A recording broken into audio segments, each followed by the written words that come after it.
Salve Dev! Hoje eu queria falar com vocês sobre um tema muito importante. Queria falar sobre carreira. Isso mesmo. Quando e como um desenvolvedor iniciante pode começar a aspirar uma posição como desenvolvedor. Seja como freelance, seja como uma posição estagiário, como trainee ou como o próprio desenvolvedor júnior, iniciando com seu primeiro emprego. Para que tudo isso seja uma realidade na vida do desenvolvedor, é importante algumas premissas. Um desenvolvedor, seja ele trabalhando como um freelancer para pegar um projetinho, ou seja ele para desenvolver a sua primeira posição como júnior, por exemplo, a maioria das empresas com uma experiência própria, eu já trabalhei já fazendo entrevistas, entendendo um pouquinho da realidade do candidato, e sempre quando estamos avaliando um júnior, a gente pede para entender qual é o momento desse júnior, porque existem diversas camadas dentro de júniors, né? Tem aquele júnior que nunca, mais nunca teve uma oportunidade de trabalhar numa empresa. Ele não conhece, por exemplo, processos, ele não conhece metodologias, ele nunca trabalhou num time multidisciplinar, ele não sabe como são os processos por trás. Por exemplo, ele não conhece um Kanban, ele não sabe como funciona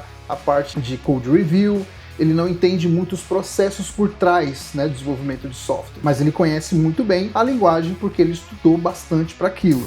Existe uma outra categoria de júnior, que é aquele desenvolvedor que ele não tem tanta experiência, ele trabalhou por um determinado período em uma empresa, ele adquiriu experiência trabalhando com um time multidisciplinar, ele entende como funciona os processos de Git, né? Entende como funciona a parte de versionamento de código, quais são os processos de code review, por exemplo, ele conhece como funciona o fluxo de um Kanban ou qualquer outra metodologia dentro de um time, ou seja, ele tem um pouquinho mais de experiência no contexto de desenvolvimento de software. Então ele não sabe apenas a parte de codificação, ele não sabe apenas a parte que ele estudou sobre programação. Ele também conhece, de fato, os processos por trás que regem o seu cotidiano.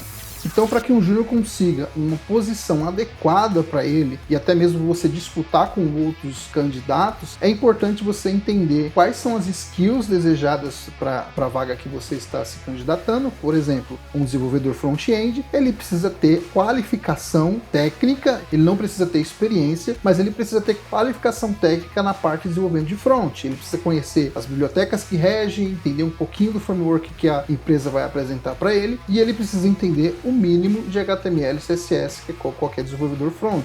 E um desenvolvedor que vai se candidatar para uma vaga, mesmo que júnior, para back-end, por exemplo, ele precisa entender como funciona bancos relacionais, não relacionais, entender qual é a linguagem principal que ele vai trabalhar, por exemplo, se é JavaScript, ele vai trabalhar com o quê? Com Node, né? Vai trabalhar com Nest lá dentro do back-end, vai trabalhar com Express.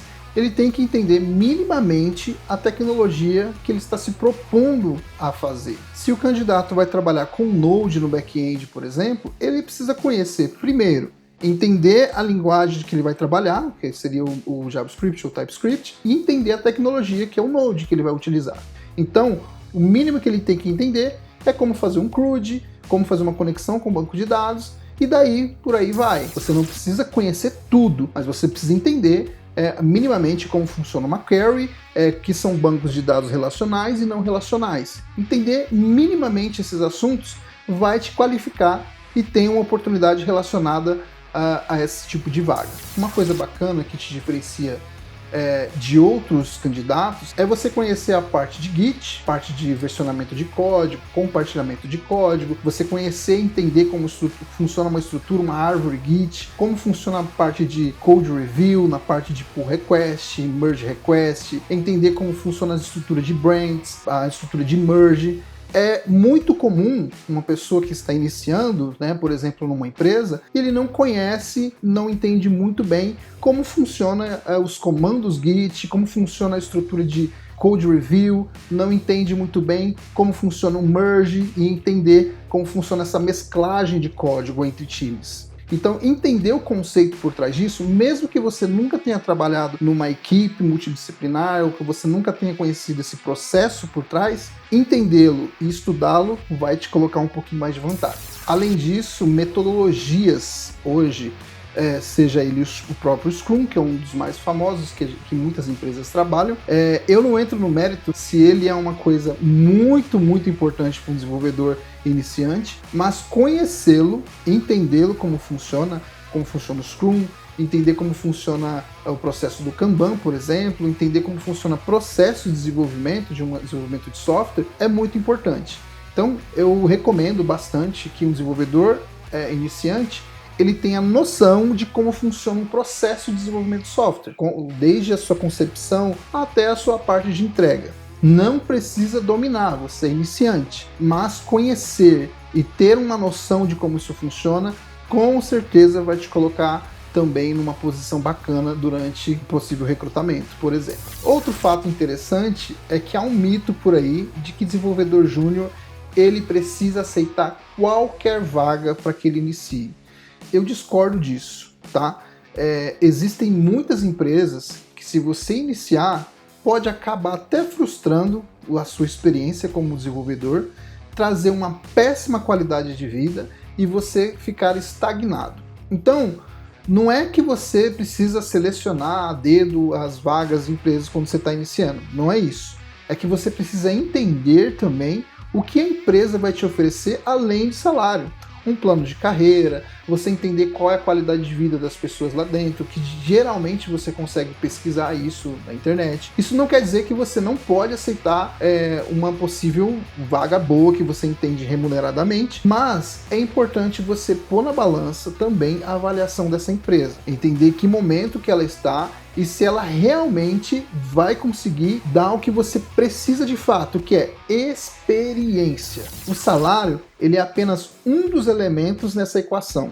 O que você precisa colocar no conjunto todo da obra é se ela vai te oferecer, por exemplo, um plano de carreira, planos de estudos, se ela vai te oferecer também um acompanhamento, se você vai ter oportunidades de desenvolver outras habilidades lá dentro, se você tem um planejamento lá dentro que você consiga sair de júnior e ir para outra posição num processo interno. Então, entender esses pontos é bacana. Claro que se você vê uma oportunidade muito boa, você entende que é uma oportunidade única e que você precisa daquela oportunidade, eu não estou dizendo que você tem que descartá-la. Não. Eu estou dizendo que é importante você avaliar também esse tipo de situação. Só recapitulando, o que a empresa te oferece, além do seu salário, ela também tem que transcender ao seu desenvolvimento como profissional. E uma pergunta muito importante que muita gente faz: quando e como eu posso julgar que é o momento para que eu me candidate a uma posição como desenvolvedor? Seja ela como júnior, estagiário, enfim. Eu julgo o momento certo quando você entende minimamente como funcionam as tecnologias, as skills que você desenvolveu, né? Por exemplo, se eu vou trabalhar com PHP, eu preciso entender como funcionam as ferramentas dentro dele, eu preciso entender quais são os recursos que ele me oferece e como eu posso utilizá-los. Então, quando você trabalha com PHP, é importantíssimo você entender também banco de dados, porque é uma linguagem que trabalha diretamente com conexão de banco de dados. Então, geralmente é o MySQL, né? O que você precisa entender, no mínimo, é o PHP, o MySQL e, claro, o famoso HTML e CSS, que geralmente é o desenvolvimento web, o pacote de desenvolvimento web. Então, se você vai trabalhar com JavaScript, por exemplo, né, trabalhar com React, ou com Vue, ou trabalhar com Node, você precisa entender minimamente as skills de lá. E como que eu sei quando eu estou preparado, que as minhas skills estão muito bem elaboradas? Simples. Quando o seu repositório Git, que você vai conseguir lá compartilhar os seus projetos, ou quando você conseguir construir um portfólio no mínimo, e portfólio que eu digo não é clientes que você já atendeu, é um portfólio de projetos que você desenvolveu com os seus estudos e você deixa aberto lá para que as pessoas consultem. Não precisa ser por exemplo, se você fez uma loja virtual lá com WordPress usando PHP, ou se você fez o seu próprio site usando React, utilizando o próprio JavaScript lá dentro, não importa se isso foi vendido para um cliente ou se foi um desenvolvimento puramente seu. Isso não importa. O que importa é quem desenvolveu foi você?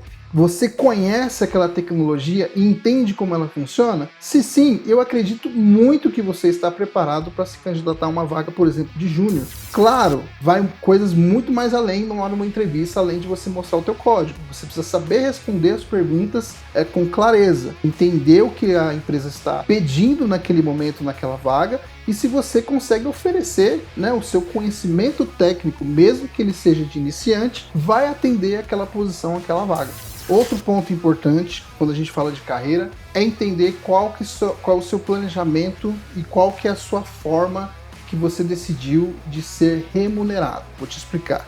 No meio que a gente trabalha como desenvolvimento, ou no TI no geral, geralmente quando a remuneração é um pouco mais alta, algumas empresas optam por contratos PJs. Eu particularmente gosto bastante desse enquadramento, eu vejo vantagens nessa área, mas é uma posição e uma opinião particular de cada desenvolvedor. Eu não levanto bandeira que você tem que ser A ou B, mas você precisa entender exatamente o que cada um te oferece, o que o CLT te oferece e o que o PJ te oferece também. Principalmente quando você está iniciando. Se você está iniciando, por exemplo, como júnior, existem alguns dados, algumas pesquisas que dizem que a melhor opção é para CLT, mas isso não é unânime, né?